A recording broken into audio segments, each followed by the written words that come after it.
Previously on... Holy shit.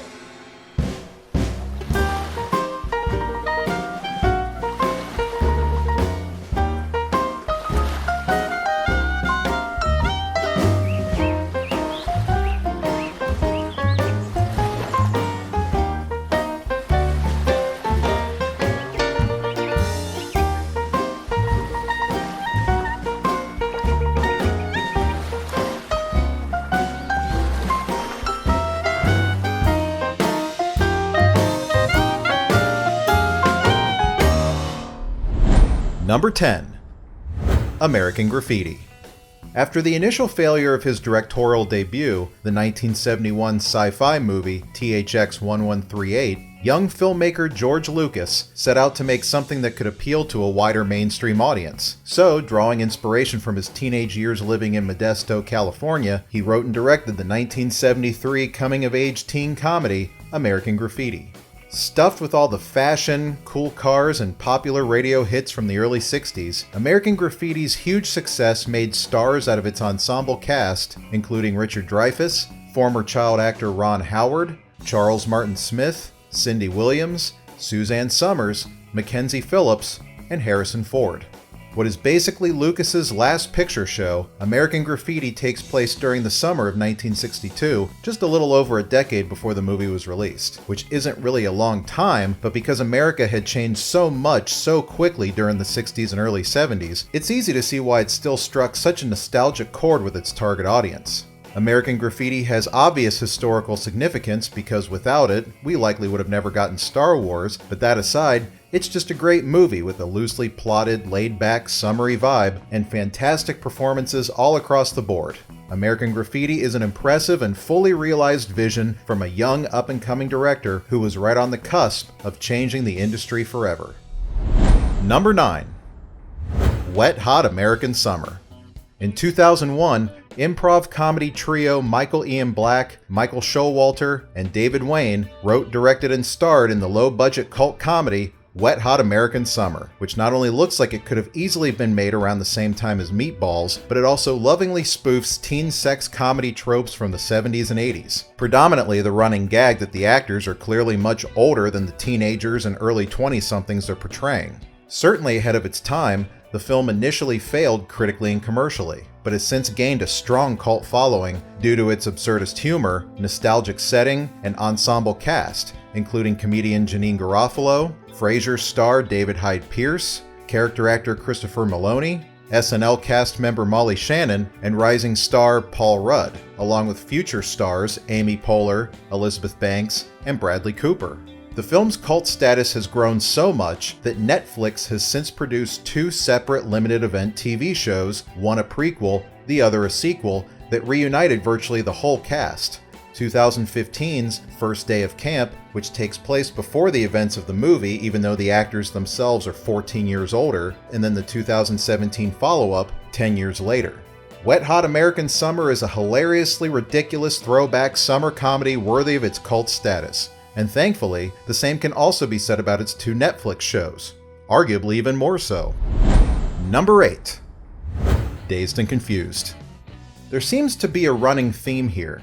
For the 3rd entry in a row, summertime nostalgia reigns supreme, only this time in the form of writer-director Richard Linklater's love letter to the 70s, the 1993 cult teen comedy Dazed and Confused, one of the all-time great hangout films that's light on plot but full of memorable characters and tons of classic music. And like American Graffiti and Wet Hot American Summer, Dazed and Confused takes place over the course of just one single day, the last day of school at Lee High School in Austin, Texas. The movie is also a prime example of 90s art house cinema that boasts a talented young cast, most of whom were just at the beginning of their film careers, including Jason London, Rory Cochrane, Adam Goldberg, Anthony Rapp, Cole Hauser, Joey Lauren Adams, Parker Posey, Mila Jovovich, Ben Affleck, and of course, Matthew McConaughey. All right.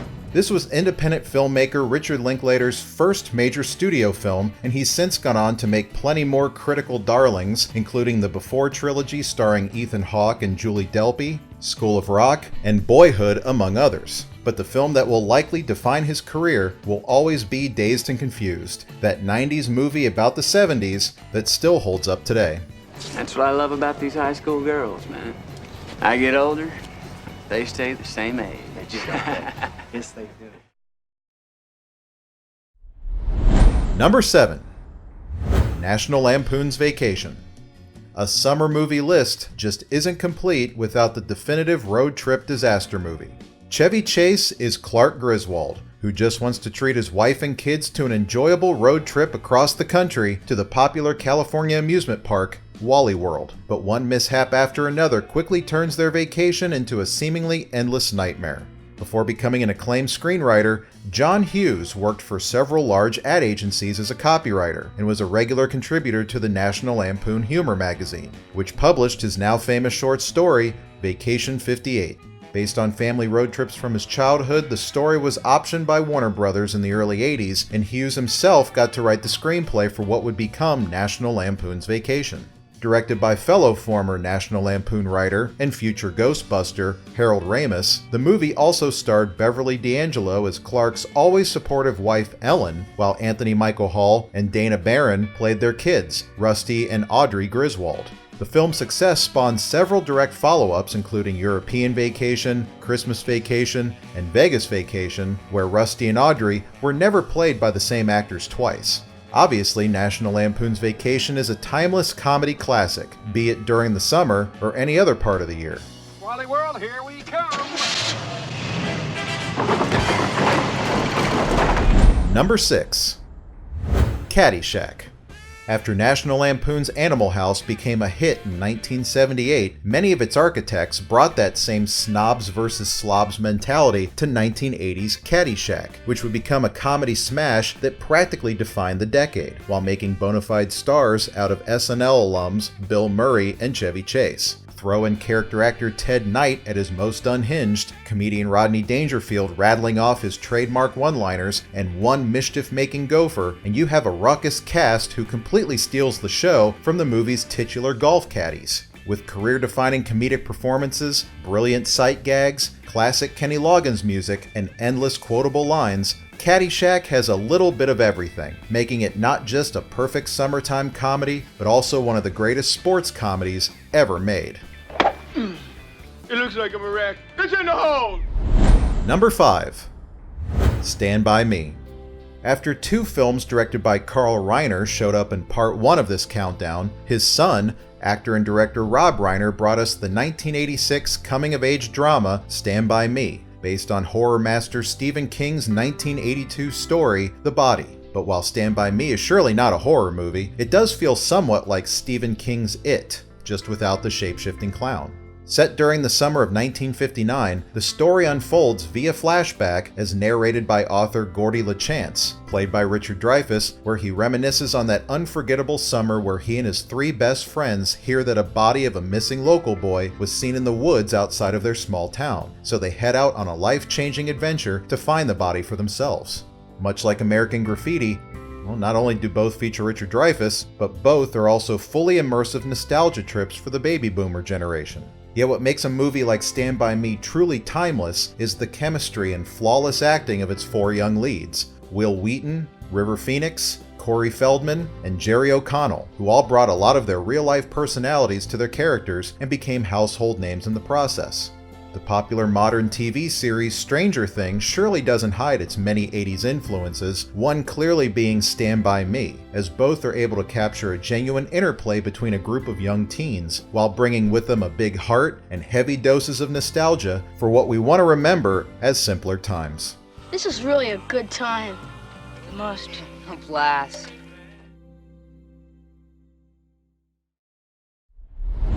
Number 4. Do the Right Thing. Sadly, Spike Lee's 1989 masterpiece is probably more relevant now than it was 30 years ago, as an oppressive heat wave tightens its grip on the Brooklyn neighborhood of Bedford-Stuyvesant. One particularly hot summer day will see tensions between its residents escalate to their boiling point. We follow Mookie, played by Spike Lee, as he delivers pizzas around the neighborhood, and through him, we meet the film's diverse cast of characters and witness a neighborhood on the brink of economic and social tragedy.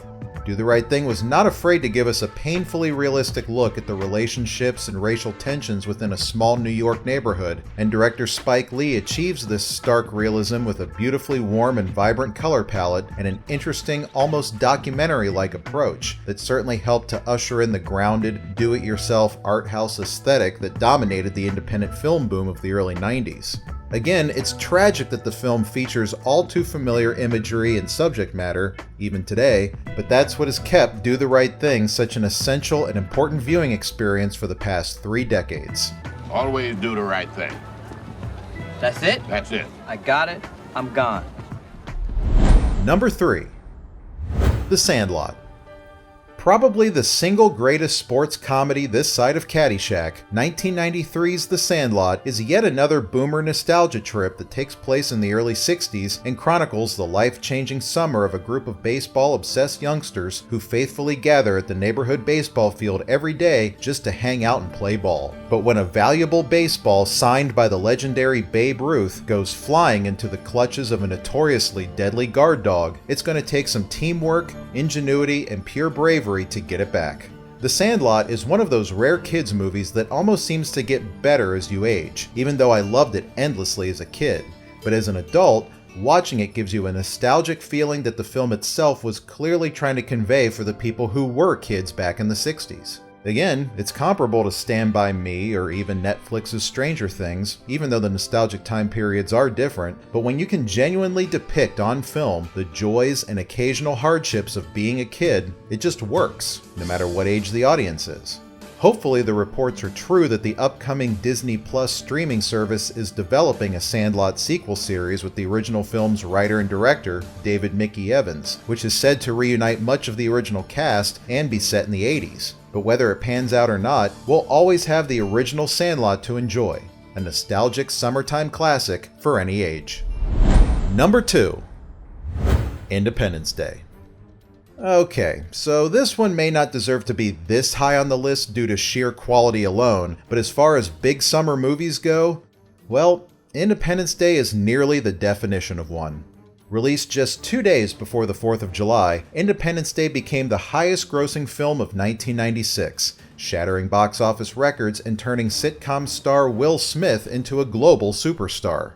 And man, at 10 years old, was I the perfect age for this?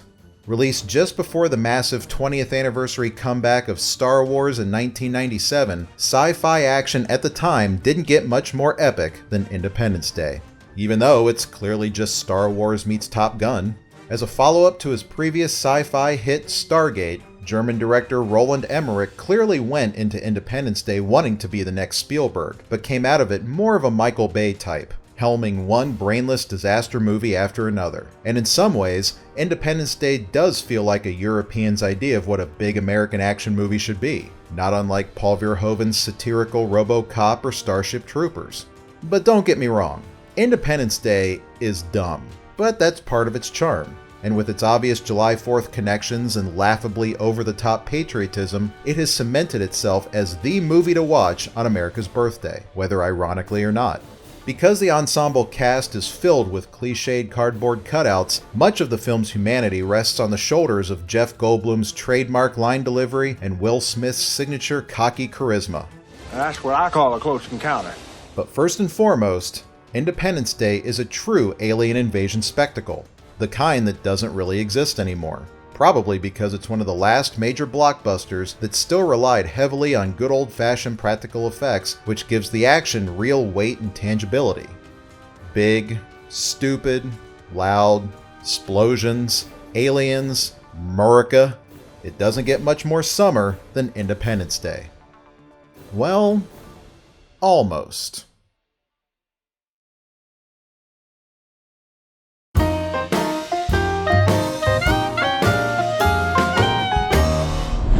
Number 1.